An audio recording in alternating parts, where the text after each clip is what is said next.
And good morning to you guys. Welcome to SnowTALK on this beautiful, so far, chilly, but beautiful start to the day on this Monday. Hello, everyone. I am wave meteorologist Brian Good. This is a weather blog, SnowTALK, that is on the Wave Weather Now channel, streaming live right now on Roku, Amazon Fire Stick, YouTube, Facebook, and Twitter. All over the place here today. So welcome, everyone. All right. Well, yes, it is SnowTALK, but it is not a lead story. The lead story will be more rain than the snow will actually be. So just kind of a heads up on that. So I don't want to get you too excited and kind of let you down here in a minute. But there is a chance to get snowfall, and I do think there's a chance to get snow that will be actually on the ground. All right, so let's start with that, and then we'll get into a lot of other issues. I'm going to get you all the way to about Valentine's Day with today's update. All right, so we're going to cover it, break it down. We'll begin, though, with the snowboard itself, which has just the one item on it, and that is going to be Friday night. Friday night through about midday on Saturday to the beginning here of Super Bowl weekend, there will be a burst of snow. It's not going to be a lot. We'll stress that, but it will at least be something to track, and it will likely be the only thing to track for a while.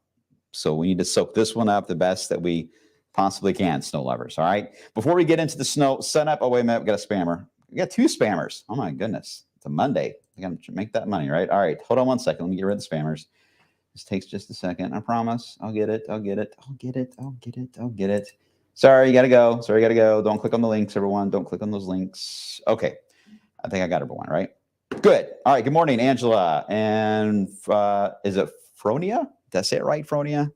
Let me know if I did. I hope I did. I'm horrible at pronouncing names, so I apologize. NJ, Dale, I'll get to your question too about the winter cold coming up here in just a second. All right, let's get into the other headline that it's not really weather related right now. Now that is, of course, the earthquake that has happened in Turkey. I want to talk about that for a moment. because that has been big news. Last night, I saw the USGS tweet came out just after 8:30 p.m. Eastern time. I was watching the Grammys, and then that hit. So I was like, oh, man, this is horrible. This is over into Turkey. Now, the main quake itself took place at about that time, at about 8:33, 8:35, something like that. I'll have to get the exact time. But a magnitude 7.8. That is significant. And you have to understand, on the Richter scale, when the numbers change in magnitude, it's not the same as even a Category 1, Category 2 hurricane and Category 3 or anything like that. The numbers in magnitude are significant. There is a huge difference between a 3.5 and a 4.7 earthquake. All right, many more people feel it. You can get damaged at that point. A 6 earthquake compared to a 7, dramatically different. And you rarely get over 8. That's happened before. It's happened on the New Madrid Fault, west of us here into Wave Country. It's happened, of course, in Japan, leading to their tsunami that they had. I think it was an 8.2, 8.3. It's happened in Indonesia. Here, we're talking Indonesia, I believe, is actually a 9 something. But this is 7.8 is significant.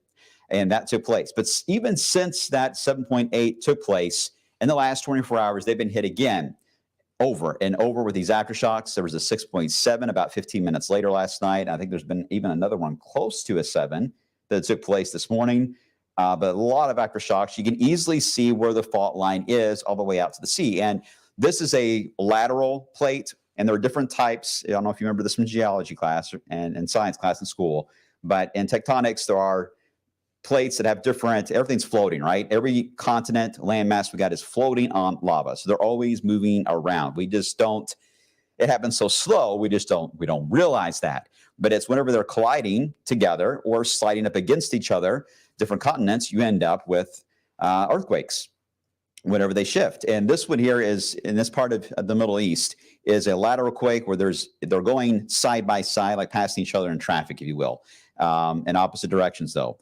And that lateral shift, the pressure on it, it's not perfectly straight, so it's kind of rigid. So they will get hung up on an area of rock, and that's part of the crest that's actually sticking to the side. There is actually a buildup, and pressure just builds, and then eventually it just slips.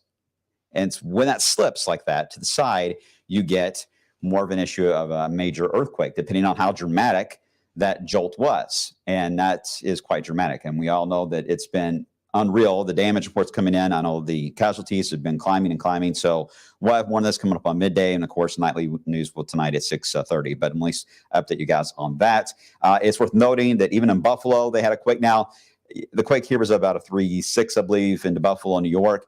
It can cause, there is a ripple effect because of the shock wave itself. It can cause other plates that are just barely making some movement to cause a bit of a shift. But it wouldn't surprise me. This was more of a result of an aftershock from the Middle East that actually caused the Richter scale to register there into Buffalo. What about the New Madrid?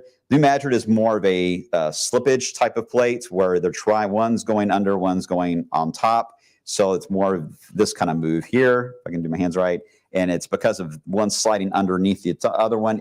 That's the type of quake that we have to worry about. Of course, the New Madrid is about 80 years overdue on its quake.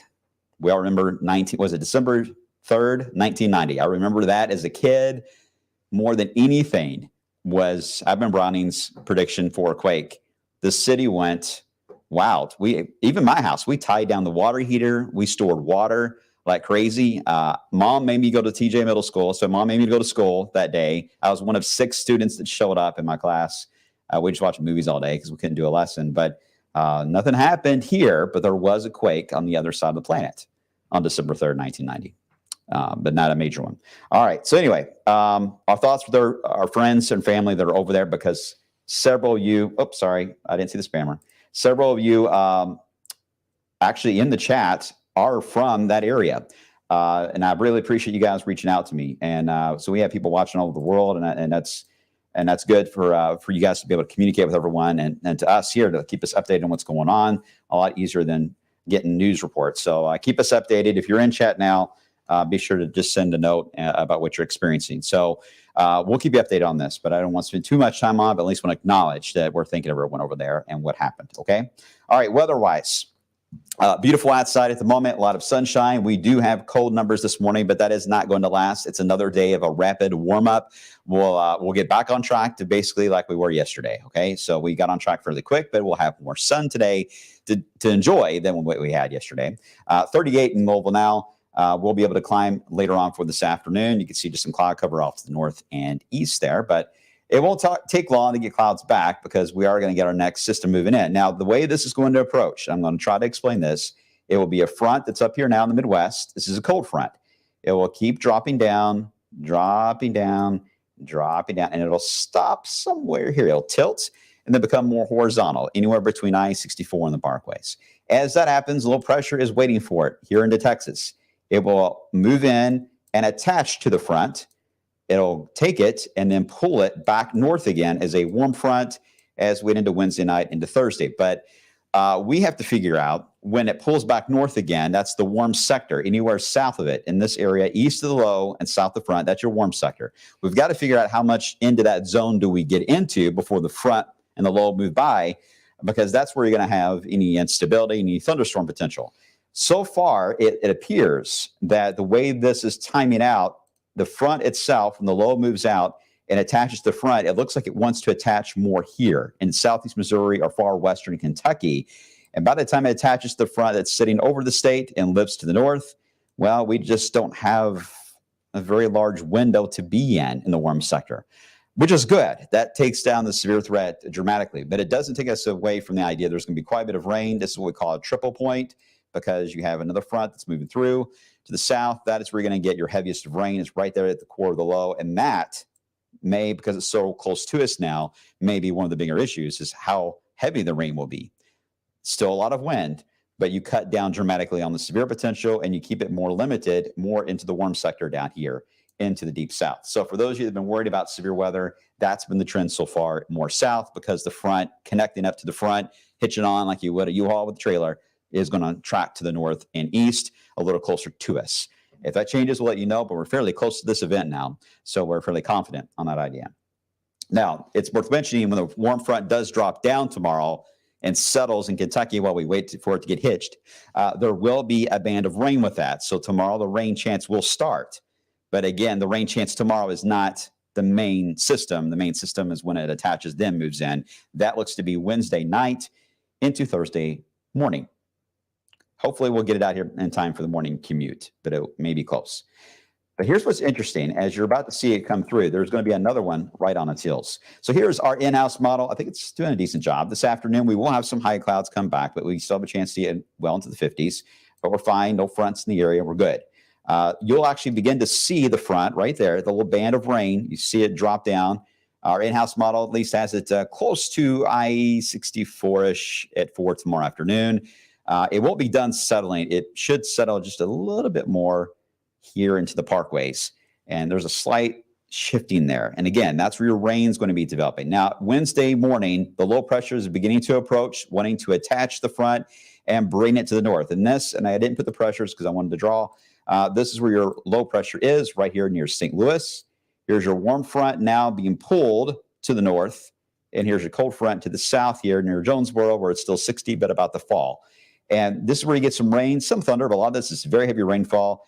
Because the rain is ongoing already into the Ohio River Valley, you're not going to get unstable. So your instability is more like this for anywhere close to here. If you were to go by this model, that's how it would draw out.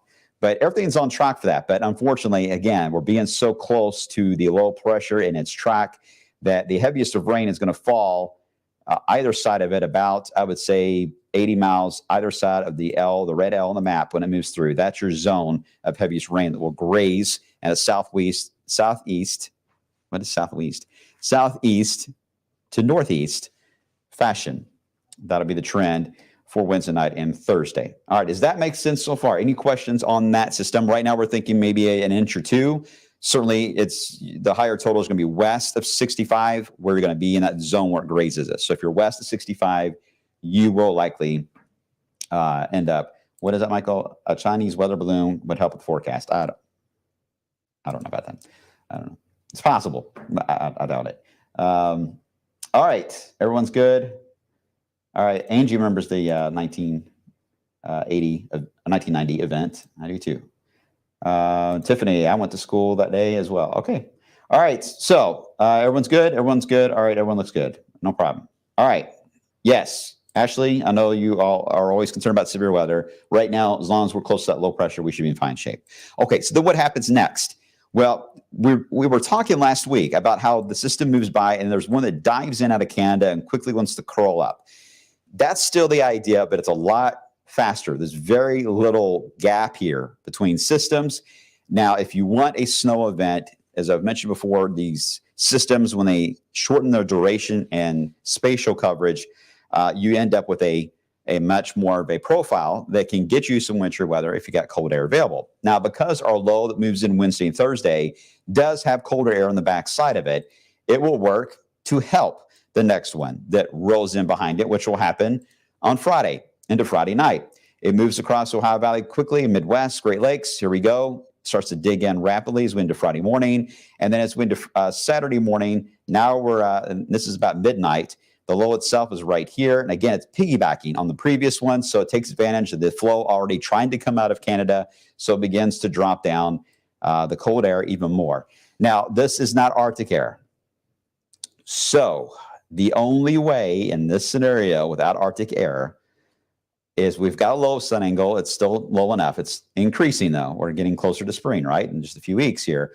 So it is getting closer. But the idea that we're going to see this happen at night is crucial. It's got to stay at night. If it's a daytime event, show's over. If it is a nighttime event, I do think it has a good chance to go over to a burst of snow, and that's what Futurecast is continuing to show as we head into Saturday morning. Even Saturday morning, the first few hours of daylight, you could still get some snow. Once you get past the midday period, it will likely begin to ease, not really stick at all. But as it is falling, it doesn't have a ton of moisture with it because it's not a heavily driven duration snow as far as rate. There's not a high ratio because it's not Arctic air. So it's right there at the point of just being cold enough to cause some impacts. And right now I would say this is maybe a 1 to 2 kind of ordeal, if I had to guess right now. But I really want to see more on moisture levels and rates as we get closer. It's still a week down the road here. So we got some time. But this is it. Once it moves by, it retreats. We warm up. We reset the narrative. Valentine's Day, we have what looks to be another rain and storm threat coming our way. We warm up, and that one moves by. And guess what? We're going to do it again. That one in the Rockies does the same exact thing, rolls on out. And this time, because they're rolling out close together to each other at a higher latitude, we have a good chance to hit 70 for the first time this year with this kind of a pattern. Don't know when that's going to be yet, but I think it's going to be during Valentine's week. But I do think 70 degrees is reachable. Is winter done? Well, I don't know. Groundhog says no, so I got to trust the groundhog on this one. But we're still seeing the signs late month into March that there will be some shifting of cold air. How that looks, I don't know. So my answer to that is no, winter is not done. But it certainly has not shown itself very often this year.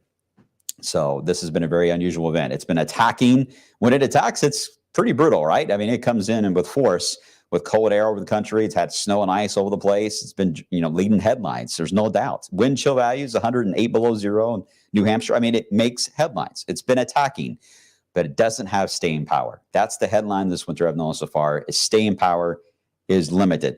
They move in, these cold air masses, and then they're out of town, and the warm air comes back. I don't see why that's going to change. They will likely continue for the end of the month into March. The problem is, each time we get some of these attacks coming in, now we do have to start paying attention to where fronts are located, and is there going to be enough warm air? Because now we're going to get into a severe weather mode as we head further into March, especially. That's going to become a bigger concern. So that's something that I fear is going to be much more of an active, typical spring that we all kind of imagine springs are like around here with severe weather and storms. It doesn't always work out. Sometimes we don't get severe weather until the summer. But in this case, I do think this spring may end up being a fairly typical one, if not a very active one, in terms of storms like that. All right, we'll leave it alone for that at that point. Any other questions? Everyone seems good. No one seems to be bad with this or feels bad about it. Any questions? All right, everyone's good. All right, guys, listen, have a good rest of your Monday. We'll have an update on everything coming up on midday, and we'll just see how this all looks coming up tomorrow here on the blog itself. Have a good one, guys, and I will see you all on the flip side.